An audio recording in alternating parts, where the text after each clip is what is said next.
Hello students, मैं ईश्वर दत्त, आपका maths का टीचर।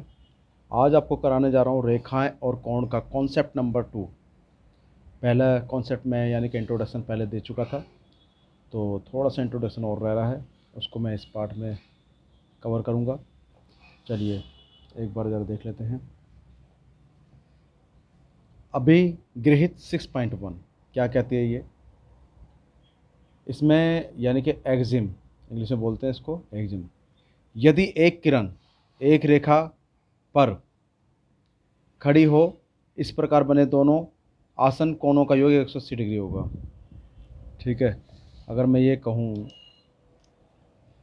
कि यदि एक किरण, ये रेखा है, इस पर एक किरण ये खड़ी है, ठीक है, इस प्रकार बने दोनों आसन कोणों का योग। अगर एक कोण मैं मान लूँ ये है ए और एक कोण मान लूँ बी है, तो मैं कहूँगा कि angle A plus angle B, इसका कोणों का योग 180 डिग्री होगा। इसको हम बोलते हैं रेखिक युग्म। रेखिक युग्म बनाते हैं ये। तो ये जो अभिगृहित है 6.1, अभिगृहित 6.1 है ये, इसके बारे में था। दूसरा करते हैं। दूसरे में क्या कहता है? यदि दो आसन कोणों का योग 180 डिग्री है तो उनकी उभयनिष्ठ भुजाएं एक रेखा बनाती हैं। अगर दो आसन कोण है यानी कि 6.2, अभिगृहित 6.2 क्या कहती है कि यदि दो आसन कोणों का योग 180 डिग्री है, मैं कहूँ एक कोण यह है और एक कोण यह है, ये दोनों मिला के 180 डिग्री है, ठीक है, तो उनकी उभयनिष्ठ भुजाएं एक रेखा बनाती हैं। यदि दो आसन कोणों का योग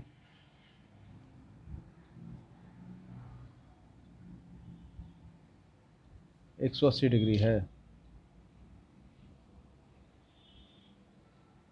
तो उनकी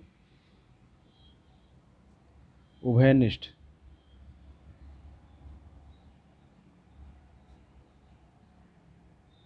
भुजाएं एक रेखा बनाती है।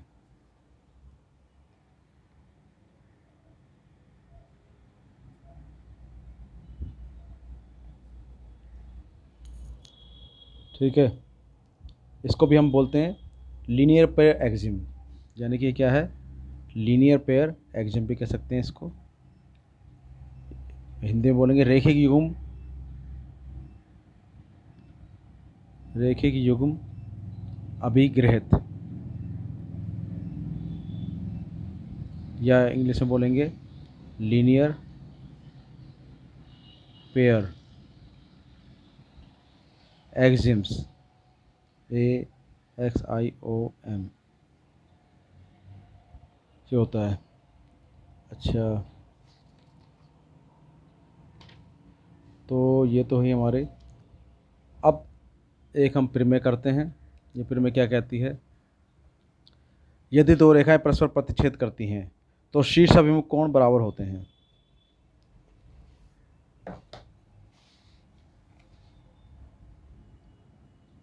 प्रमेय नंबर 1 या 6.1 भी कह सकते हैं।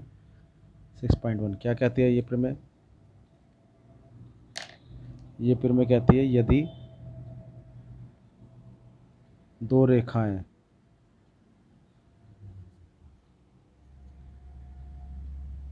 परस्पर प्रतिच्छेद करती हैं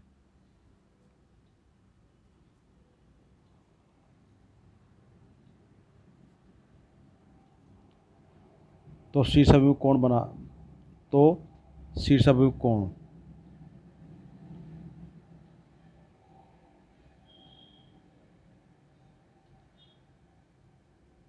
कोण बराबर होते हैं।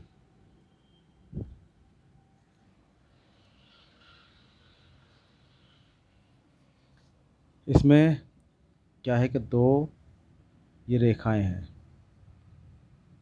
एक रेखा है हमारे पास ये ए बी और एक है सी डी। अब शीर्षवियों की अगर बात करें तो मैं कहूँगा ये आपस में शीर्षवियों कोण कराएंगे। अगर ये 30 डिग्री का है तो ये भी 30 का होगा, 50 का तो 50 का होगा। एक ही हो गया, एक ही हो गया, ये इसके शीर्षविमुख है। ठीक है, अब हमें दिखाना है कि ये दोनों बराबर होंगे। हम क्या, ये अगर हो गया पॉइंट ओ तो उपपत्ति कैसे करेंगे? हम कहेंगे angle A O C plus angle A O D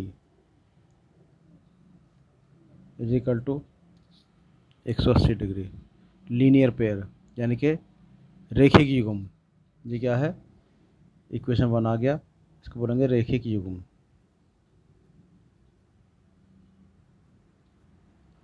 अब दूसरी बात मैं बोलूँगा angle B O D plus angle A O D 180 degree.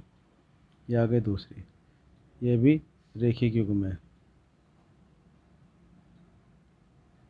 अब मैं समीकरण 1 में से समीकरण 2 को घटाऊंगा। तो ये माइनस करा, ये माइनस करा, ये माइनस करा, ये कट गया, ये कट गया, तो आ जाएगा angle A O C minus angle B O D is equal to 0। तो angle A O C is equal to angle B O D, यानी कि ए ओ सी बराबर बी ओ डी, और यही हमें प्रूव करना था। ठीक है, इसी प्रकार हम सिद्ध कर सकते हैं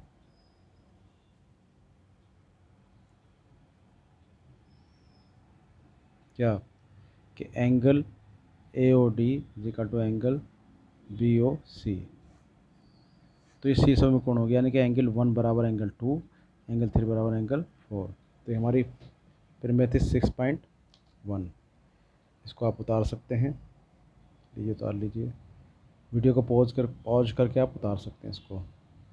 चलिए चलिए अब हम समझते हैं समांतर रेखाएं और तिर्यक रेखा।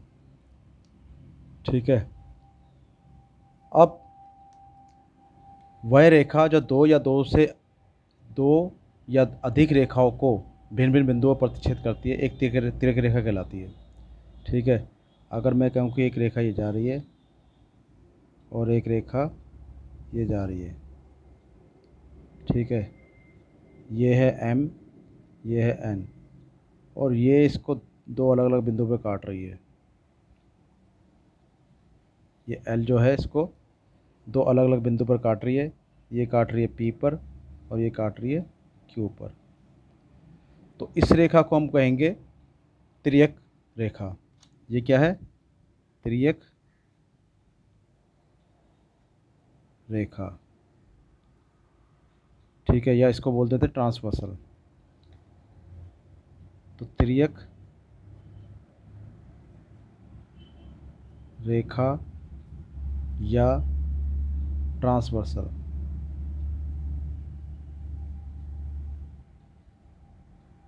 इंग्लिश में ट्रांसवर्सल बोल देते हैं। ठीक है, तो ये कहेंगे कि रेखा L, रेखा L जो है रेखाओं M तथा N को क्रमशः बिंदु P और Q पर प्रतिच्छेद करती हैं।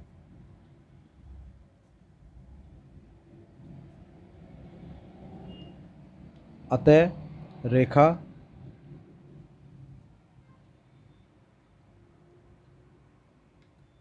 L जो है, रेखा L जो है रेखाओं एम और एन के लिए ये एक तिर्यक रेखा है।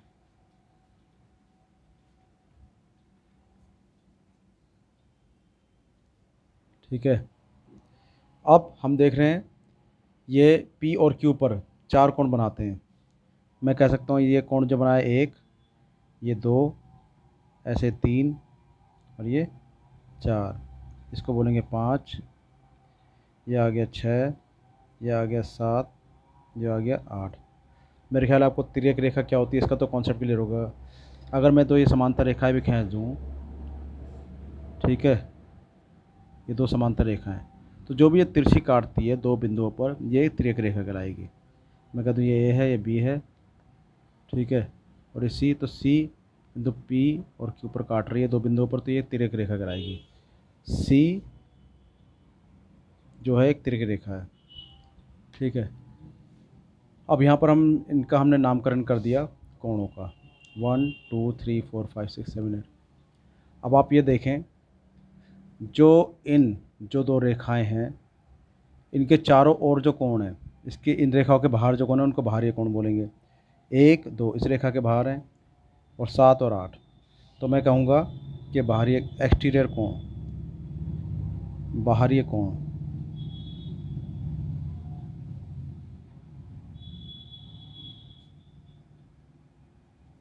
कोण, या बोलेंगे एक्सटीरियर एंगल।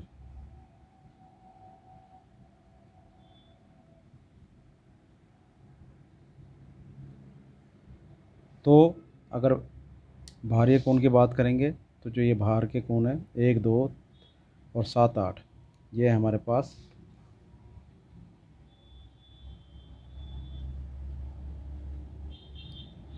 एंगल एक, एंगल दो, एंगल सात और एंगल आठ, ये है हमारे पास बाहरी कोण। अब अंत्य कोणों की बात करें अगर हम, अंत्य कोण यानी कि इंटीरियर एंगल,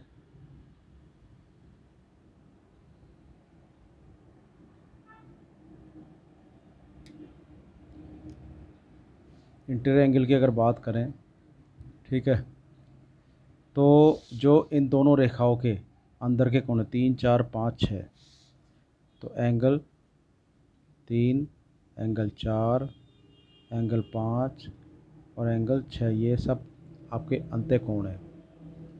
अब इसके हम बात करते हैं कि इनके जो आपने कुछ कोणों की युग्मों का नामांकन किया था जो एक तिर्यक रेखा द्वारा दो रेखाओं को प्रतिच्छेद करने से बनते हैं।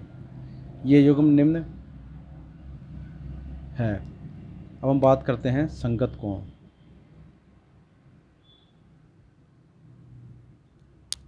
ठीक है, तो कॉरस्पॉन्डिंग संगत कोण या कॉरस्पॉन्डिंग एंगल। संगत कोण की बात करें तो ये देख रहे हैं आप, एक और पाँच ये संगत है, ये इसके साथ का है, और दो और छः ये संगत कहलाएंगे। अब चार आठ के संगत है और तीन सात का संगत है, तो क्या बोलेंगे हम कि एक और एंगल पाँच संगत है। दूसरा बोलेंगे एंगल टू और एंगल सिक्स संगत है। तीसरा बोलेंगे एंगल चार और एंगल आठ ये संगत है।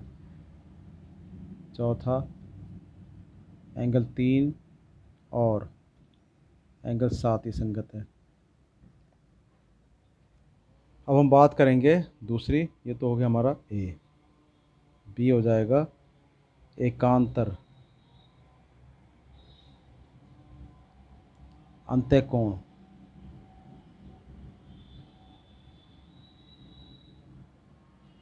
ठीक है, यानी कि ऑल्टरनेट इंटीरियर एंगल।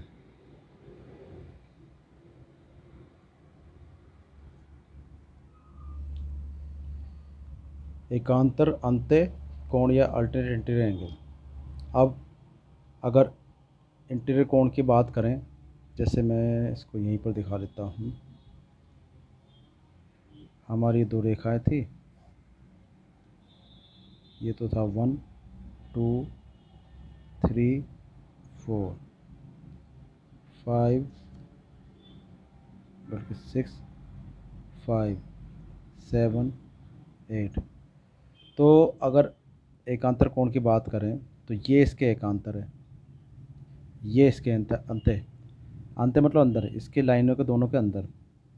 तो हम क्या कहेंगे, 4 और 6, एंगल 4 और एंगल 6, ये अंत्य एकांतर अंत्य कोण है ये।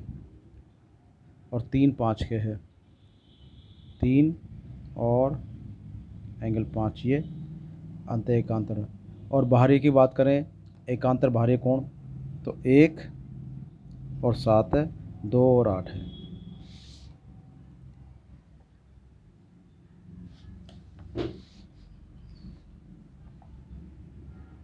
तो एकांतर बाहरी कोण की अगर हम बात करें, यानी कि अल्टरनेट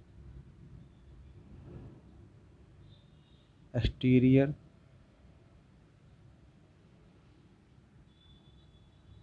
एंगल, ठीक है। तो ये दो रेखाएं थी हमारे पास। अब ये काट रहा था, ये 1 और 2 थे, ये 8 और 7 थे। तो ये इसके एंगल 1 जो है एंगल 7 के अल्टरनेट एक्सटीरियर एंगल है, और एंगल 2 जो है एंगल 8 के अल्टरनेट एक्सटीरियर एंगल या एकांतर बाहरी कोण है, ठीक है। अब हम बात करते हैं इसका पॉइंट डी। तिर्यक रेखा के एक ही ओर के अंत्य कोण, ठीक है। अगर मैं ये कहूँ कि ये दो समांतर रेखाएं हैं, ठीक, और ये इसकी तिर्यक रेखा है, तो यहाँ पर हमारे पास 4 आया था और यहाँ पर आया था 3, ठीक है, और ये आया था 5 और ये 6। तो हम कहेंगे एक ही ओर के अंत्य कोण, ये जो हमने खींचा, ये 4 और 5, 4 और 5 दोनों इस लाइन के इसी तरफ कोण है, तो अंत्य हैं और एक ही ओर है। ऐसे ये इस लाइन के अंदर की तरफ है और एक ही ओर है, तो हम बोलेंगे एंगल 4 और एंगल 5 तथा एंगल 3 और एंगल 6, ये दोनों तिर्यक रेखा के एक ही ओर अंत्य कोण है ये। इसके बाद बात करते हैं अभिगृहित 6.3। यदि एक तिर्यक रेखा के दो समांतर रेखाओं को प्रतिच्छेद करे तो संगत कोणों का प्रत्येक युग्म बराबर होता है। ये क्या कहता है, ये है हमारी अभिगृहित 6.3।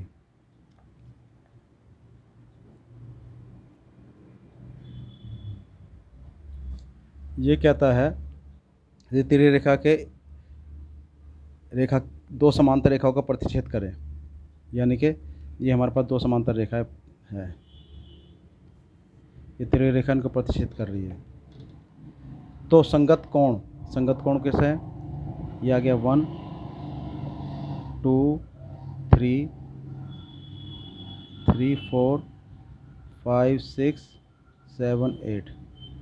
अब संगत कोण कौन से हैं, 1 और 8 है, नहीं 1 और 5 है, 2 और 6 है, ठीक है।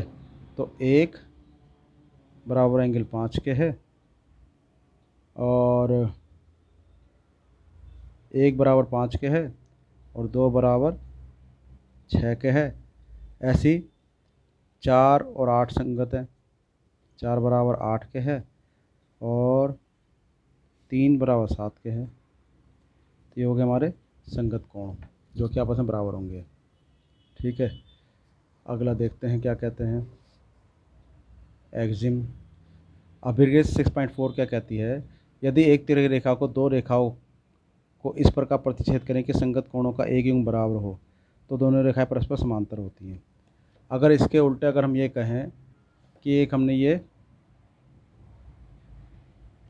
यदि एक तिर्यक रेखा के दोनों रेखा दो समांतर रेखाओं को इस प्रकार, दो समांतर रेखा को एक तिर्यक रेखा प्रतिच्छेद कर रही है कि संगत कोणों का एक युग्म बराबर, अगर मैं कहूँ कि 1 बराबर 5 के है,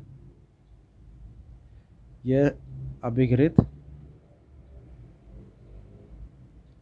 6.4 क्या कहती है, अगर ये दिया हुआ है 1 बराबर 5 के और 2 बराबर 6 के दिया हुआ है,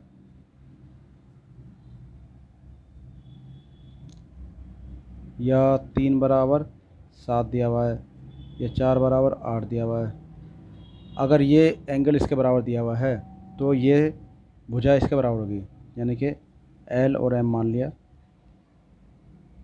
और 4 बराबर 8 के है या 3 बराबर 7 के है, तो हम कहेंगे इम्प्लाई डैट कि L जो रेखा है वो समांतर है M के। तो ये अभिघृत 6.4 कहती है।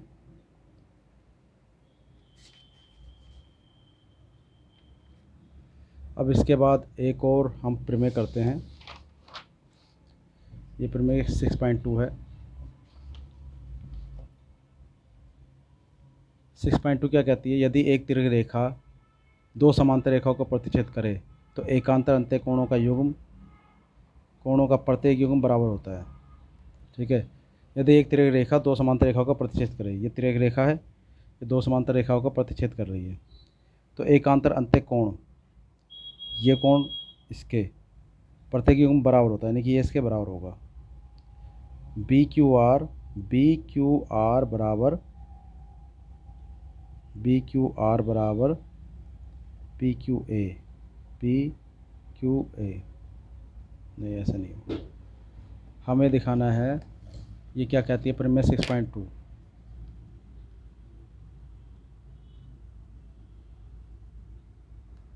ये कहती है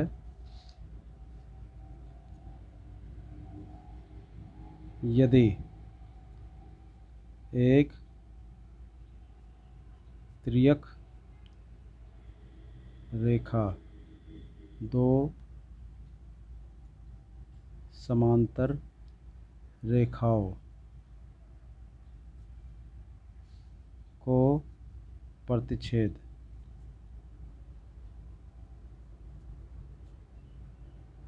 करे तो एकांतर अंत्य कोणों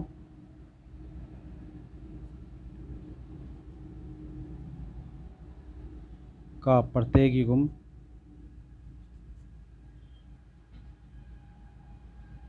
बराबर होता है।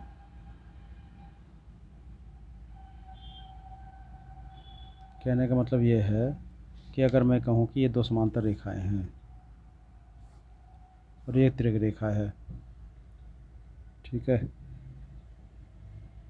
इसको मैं कह देता हूँ ए बी और ये आ गया सी डी और ये आ गई पी एस और ये क्यू और आर पर काट रही है, ये कोण इसके बराबर हमें शो करना है, एंगल 1 बराबर एंगल 2 शो करना है। तो ये कैसे करेंगे बताइए। ठीक है, चलिए इसको दिखाते हैं। यहाँ हमें सिद्ध करना है, क्या सिद्ध करना है, हमें सिद्ध करना है पी क्यू ए बराबर क्यू आर सी, ये एकांतर अंत्य कोणों का प्रत्येक युग्म बराबर होता है, यानी कि हमें सिद्ध करना है, तो हमें इसमें ये शो करना है एकांतर अंत्य कोणों का योग प्रत्येक युग्म बराबर होता है। यानी कि सिद्ध क्या करना है, ये 3 बराबर तो 5 के सिद्ध करना है, एंगल 3 बराबर एंगल 5 के, और एंगल 4 बराबर एंगल 6 के सिद्ध करना है। अब उपपत्ति हम कैसे करेंगे, हम कहेंगे भैया एंगल 1 जो है एंगल 3 के बराबर है। 1 3 के बराबर क्यों है, शीर्षाभिमुख कोण है ये, शीर्षाभिमुख कोण। दूसरी बात बोलेंगे भाई 1 5 के बराबर भी तो है, 1 बराबर 5 के, ये संगत कोण कहलाएंगे। जब एक 3 के बराबर है एक 5 के बराबर, तो हम कहेंगे भैया 3 जो है 5 के बराबर है। एक तो हमने सिद्ध कर दिया, ठीक है, ये 1 आ गए, ये 2 आ गए, समीकरण 1 व 2 से ये आ गया, ठीक है। पुनः हम क्या कहेंगे, 2 जो है वो 2 जो है 4 के शीर्षाभिमुख में है, एंगल 2 बराबर एंगल 4 शीर्षाभिमुख है ये।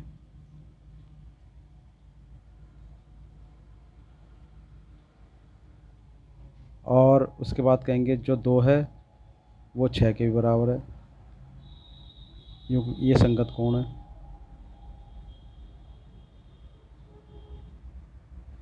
जब 2 4 के बराबर 2 6 के बराबर, यानी कि 4 बराबर एंगल 6 है, 4 6 के बराबर, यानी कि ये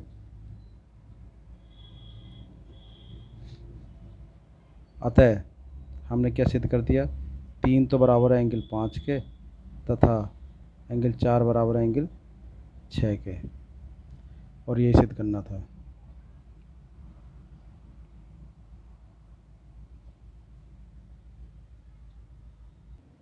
चलिए फिर मैं 6.3 करते हैं। ये कहती है यदि एक तिर्यक रेखा दो रेखाओं को इस प्रकार प्रतिच्छेद करे कि एकांतर अंत्यकोणों का युग्म बराबर होता है तो दोनों रेखाएं परस्पर समांतर होती है।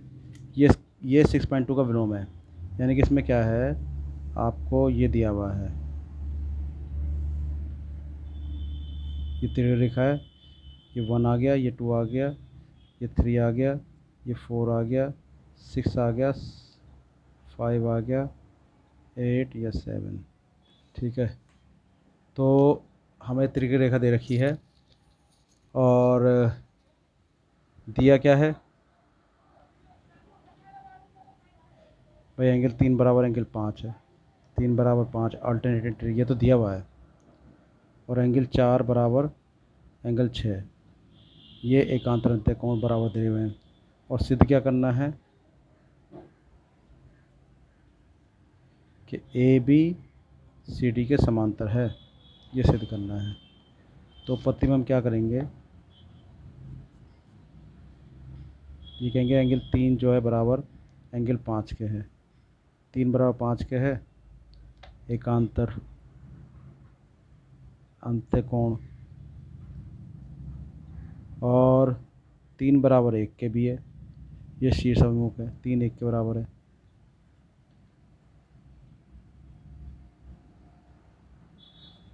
तो मैं कहूँगा कि एंगल 1 जो है एंगल 5 के बराबर है, जो कि संगत कोण है। एंगल 1 5 के बराबर है, जब भी संगत कोण हमने सिद्ध कर दिया, इम्प्लाइड एट, अगर ये इसके बराबर होता तो हम ये दिखाते हैं कि ये हो गई हमारी ए बी और ये हो गई सी डी, तो रेखा ए बी समांतर है सी डी के, बस यही सिद्ध करना था, ठीक है। अब आगे की 2 प्रमेय मैं वैसे ही बता दूंगा, आपको उसका स्टेटमेंट ही ध्यान रखना है। 2 3 प्रमेय। अगली प्रमेय कहती है यदि एक तिर्यक रेखा 2 समांतर रेखाओं को प्रतिच्छेद करे तो तिर्यक रेखा के एक ही ओर के अंत्यकोण का प्रत्येक युग्म संपूरक होता है। यदि एक तिर्यक रेखा 2 रेखाओं को इस प्रकार प्रतिच्छेद करे कि तिर्यक रेखा के एक ही ओर के अंत्यकोणों का युग्म संपूरक है, तो दोनों रेखाएं वो परस्पर समांतर होती हैं। तो इन स्टेटमेंट को आपको ध्यान में रखना है। वे रेखाएं जो एक ही रेखा के समांतर हों परस्पर समांतर होती हैं। अगर ये 2 रेखा समांतर हैं ये इसके समांतर है और एक और खींच दूँ तो ये तीनों आपस में समांतर हो जाएंगी। 6.6 ये कहती है। ठीक है, तो इस प्रकार से हमारी जो प्रमेय थी वो तो ख़त्म हो गई और इसका जो कॉन्सेप्ट था, सेकंड कॉन्सेप्ट, वो भी ख़त्म हो गया। अब इसके बाद हम करेंगे 6.2। Okay, thank you.